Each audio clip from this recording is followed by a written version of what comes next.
So that was the answer. When you understand that H2O has that polarity and that polarity is not a constant, it's a variable, you have some room for explaining the different things that are apparent in the atmosphere. No longer do you have to assume steam as being the only way to explain how water gets up high in the atmosphere. Now you have some other possibilities. You have the possibility that this could be involved. In fact, that's what I ended up developing, was a whole understanding of how atmosphere actually functions, but it's based more on this, and it also includes this, also includes liquid water, because there definitely is a lot of liquid water in our atmosphere. When you see a cloud, you're seeing little droplets that are kind of floating up there in the atmosphere. But I was able to completely get rid of steam. Steam is no longer necessary to explain anything in our atmosphere. Now there's a way to explain how air rises up. Now let me explain though that this is not simple. This is where things start to get complex. This is where things really get hard. And there's a big concept that you have to understand to really understand this new understanding, and that is the concept of plasma. And I know that seems like a strange concept, because the only understanding of plasma that we have normally is, well, one of them is fire. Fire is a plasma. Another one, the sun, is a plasma. I want to warn you about something about my model, and that is that my model is pretty complex. So if you're looking for something simple, you might want to go back to meteorology, because there's a lot of elements to my model. First of all, there's 3 different kinds of plasma. Three different kinds of plasma, and it takes the first 2 plus some external energy from wind or from air pressure, differences in air pressure, to make the 3rd type of plasma. And even then, that facilitates even more airflow, which results in a positive feedback, and that underlies the origin of vortices. But there's one concept that I think I want to try to introduce you to this ahead of time and not step you through it, and that is the importance of boundary layers being smooth. And before I get to that, let me also mention that when I say boundary layer, I am almost always talking about a body of air that is dry, and it's almost always going to be on top, and a boundary or a body of air that is relatively moist, and there's a boundary between them. And that is the boundary layers I'm talking about. Again, dry on top, moist below, and a relatively flat. And it's important that it's flat. And let me kind of get into why that is so important. And it has to do with the formation of this 3rd type of plasma.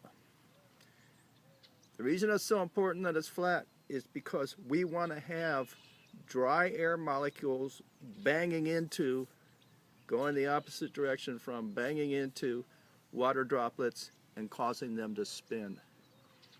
Because when that happens, especially when it happens under large quantity over long areas, it forms that plasma. But let me give you a sense of the molecular basis of that plasma. And also kind of keep in mind that notion I mentioned earlier about maximizing the surface area of water. You maximize its surface tension, because that's literally what I'm talking about. When you have a smooth boundary layer, you can have those things in terms of trillions or billions at a time, have those contacts between air molecules and water droplets, and it starts its spinning. And as it spins, starts to elongate. And as it elongates, it breaks bonds. That's important. By breaking bonds, that activates polarity. And that's important for more than one reason, not one of those being to maintain the integrity of that little polymer, yes, polymer of water, that would emerge under those conditions. And that little polymer of water, as it stretches out, will have a higher polarity because of the fact that the bonds are being broken. Having a higher polarity means it's more electromagnetically active, and that underlies the basis of this very unusual form of plasma. Now, as I mentioned, this is the third, this last form of plasma, this one that forms really only in relatively small quantities and only right on wind shear boundaries, right on the surface, and even then only when there's enough wind to keep that energy going and enough flatness over long periods of time to keep that spinning going. That's the only time that particular third form of plasma comes into existence. But there's two other types of plasma that are more common. Now, let me explain that I do realize using the word plasma, I'm using that phrase a little bit loosely. But actually, if you look at what a plasma is, all it really is a gas that has some kind of energy flowing into it that causes it to have some electromagnetic properties to where it has some self-consistency, to where it's trying to get together with itself. Now, the source of this energy is simply the sun, and it's constantly flowing in, but it's flowing in not only as sunlight, but also as just simply electricity coming in as a consequence of the solar wind. This electricity flows into our atmosphere constantly. It is what underlies lightning, for example. And also it's why when you have lightning, you have storms. That gets a little complicated. I don't want to get into that right now. But this basic plasma, again, just our atmosphere charged with the energy of the sun, actually comes down to the ground and forms the second kind of plasma, which is that first kind of plasma with water evaporated into it. And that's all evaporation is electromagnetic forces from this static electricity, essentially. Static electricity that pulls water up, just pulls it up off the surface, and there's 70% of our planet has a surface of water. So kind of keep that in mind, and I shouldn't have to point this out, but I'm going to, that when evaporation happens, it's not turning to gaseous H2O. It's not turning to steam. No, it's pulling up little droplets of H2O, and it's the electromagnetic forces that are pulling them up into forming this second kind of plasma. It is a heavier plasma. It is a stronger plasma because there's more electromagnetic tension involved because of the surface tension of water. Keep in mind, when you're pulling up these little micro droplets of water, you're pulling up a lot of surface with that, because each little micro droplet has its own 360 degrees spherical surface there. And actually a lot of hydrogen atoms sticking out, and they're relatively positive, and the electricity coming from above is relatively negative, and so that's how those charges balance out. But whatever case, this second kind of plasma, which we generally refer to as moist air, is heavier. It's heavier than the drier air from above, and it's heavier specifically because it does contain those little micro droplets. And since it's heavier, it tends to form out into layers, well, under calm weather conditions, let's say, into layers that are relatively flat and that can be relatively extensive. And that's a big deal. Again, and it goes back to what I was saying before about how boundary layers in our atmosphere have to be flat, because without that flatness, you can't get that spinning right along that surface that produces that third type of plasma. So we have layers in the atmosphere, and we have a mechanism, the spinning of microdroplets, that explains how, if you have two types of plasma, you can get a third type of plasma. And that third type of plasma is the one that really underlies storms. But where does the energy come from? Now, of course, if we were going back to the convection model, we would have to go back to this notion of convection, energy coming up from above.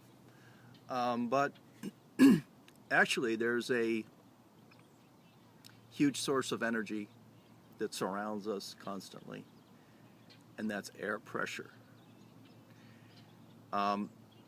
A good way to express the energy that's available in air pressure is to just take something that's a vacuum and then, let's say you had a 1 gallon can and pull the lid off, the air would go rushing in there pretty fast. That's a good way to demonstrate that energy is there, but the reason it isn't easily accessible is because of air friction. Now, I have a really good analogy to explain that difference there, that difference between all this energy that's available but that's really not available. And that is the idea of a car that has its engine running, revving up real high, but at the same time someone is standing on the brakes. So that kind of explains what's going on with our atmosphere. There's all this energy that's readily available, but because of the friction of the atmosphere, there's no way to actually get to that energy. Well, actually, there is a way. And the way you get to it is through a surface and through principles of aerodynamics. In other words, once you have a surface and you can imagine how you can remove the brakes by isolating the contents of the surface, either on one side of the surface, or if the surface is in a tube, isolating it all together from the friction of the atmosphere. So you can take the brakes off. There is a way to do it, and we're leading up to that. But the important part is you have to have a surface, and we've kind of already gone into that we actually do have a surface, because here's the thing. Plasmas, unlike gases, have a genuine surface. That's one quality they share with solids. And another quality is they have the ability to take a certain form and maintain that form. And that too is important for this particular explanation that I'm leading up to. But that ability to have a surface and to maintain a surface is really big, because then we have the ability to reflect energy into a stream flow along a surface. And that's the most important concept for getting the whole ball rolling, to understanding how this next form, the third type of plasma, can start to emerge. You have to, and that's why it's really important that we have two types of plasma, one being the lighter one and the other one being the thicker one on the bottom, because that thicker one, the one that has water in it, can start to reflect energy into a stream flow along that surface. That's a big deal. We'll be getting into that next. Maybe the most important precursor to this next part of that explanation that we're going to get into is to understand that we're talking about vast distances. And again, we're talking about surfaces. So try to imagine surfaces extending for hundreds of miles or even thousands of miles. Because that'll help you get an understanding of why what seems like such a slight or inconsequential cause can actually snowball into something larger. And snowball is the right term, because we are talking about something that actually builds. And so imagine a surface, imagine it extending over hundreds of miles, and imagine a difference in pressure, which is just a natural part of our could be because the sun's on the other side of the world or something like that. Just a natural part of our environment, our atmosphere. Now, once you have a surface, you have something that reflects energy into a stream flow. And once you have that mechanism that I mentioned before, where you have dry on top of moist, you also have a way of increasing the plasmatic strength of that surface. And then you take two other factors into account, one of them being the Bernoulli effect, and that as speed increases across that surface, it starts to have a lifting factor to it. And you can imagine this happening over long distances. And on top of that, something called the Coriolis Effect, which basically means that when things start to move in a straight line, they'll start to get twisted off to the side. And you put those together, and you have what can form into a tube over long distances. And here's the thing. Once you get a tube, you really have isolation from the friction of the atmosphere. I read a paper on the internet, actually kind of a ridiculous notion, but someone had this idea of actually creating a tube, running it over thousands of miles, and the difference in air pressure, and they calculated that they would get wind speeds over, if I remember correctly, it was over 1,000 miles an hour. I don't think that's possible, because I think the highest wind speed you can get would be limited by the speed of sound, because the molecules just simply can't, Nevertheless, though, the notion that if you have a tube and it's really long, any difference in wind pressure from one end of that tube to the other is going to create an acceleration down that tube. And that acceleration may be very slight, but that energy is being conserved all along the length of that, and it's building up slowly. The speed is building up. Now, think of that in terms of the jet streams. What are the jet streams? Well, they're tubes, and they're tubes made of the plasma that I'm describing, and they run thousands of miles, and they conserve a tremendous amount of energy. And these tubes are the origins of all of the energy associated with all of the storms on our planet. Now let me take a little break here, but when I come back, we're going to get to the difference between this model in terms of where the energy comes from for a storm, and the old model, the convection model, of where that energy came from a storm. Now, if what I'm saying is right, the energy of storms comes from above, and it comes in the form of low pressure. And if the convection model is right, then the energy of storms comes from below, and it pushes up through, and somehow, for some reason that no one's explained, it creates these vortices. Don't want to broach that subject, but here's something to think about. If the convection model is correct, why are storms associated with low pressure? That's something to ask a meteorologist sometime. Say that seems to be, an inconsistency. If my model's correct, it's perfectly normal to expect low pressure, because you have this tube of energy that's pulling air, yanking air out of the, basically creating a suction, and it's creating that low pressure that's associated with storms. So there's one way to look at it. Why assume the convection model is correct if it can't even predict something as basic as that? And I should mention that my model doesn't, what I'm saying is that when the jet streams do run out of water up there, when they start to become desiccant up in those high altitudes, they start to dive down. They start to follow pathways down in our atmosphere, and they eventually make it down to a place in the atmosphere where there's some moisture that's at a lower altitude, and that has the smooth boundary layer that it's looking for. Rarely will it come all the way to the ground, We do see examples of that, though, in tornadoes. That's essentially what a tornado is when the jet stream's energy finds a pathway all the way to the ground. Probably because there's nothing for it to grab onto in the middle levels of the atmosphere. There's a lot of factors involved, one of those being the Rocky Mountains.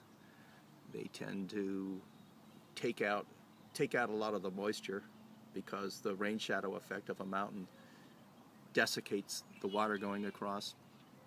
And then you have the warm air coming up from the Gulf of Mexico. And so there's this big kind of polarity happening up in the sky, this high need for moisture and this moisture down low. And if that connection can be made,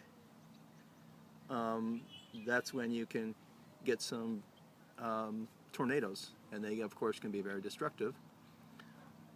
But this kind of gives us some understanding of what's going on here, that boundary layers are really the most significant thing that's happening in our atmosphere. Convection is not a factor at all. It might look like convection when you consider that a boundary layer is between a body of air that's moist and a body of air that's dry. And so from a distance it might look like, moist air is rushing up. Well, it's rushing up in a sense. It's rushing up, though, because of low pressure coming from above. And that low pressure is being delivered through the tubes in our atmosphere. And those tubes are actually comprised of that third type of plasma. Now, I imagine this is going to be a difficult thing for a lot of people to fully comprehend, this whole notion that our atmosphere works this way. But that's why I suggest that criteria of, hey, ask yourself some question. Why does convection produce low pressure? And there's other ones too. It really just doesn't make sense. The convection model really breaks down when you start to look at it with even the slightest bit of scrutiny.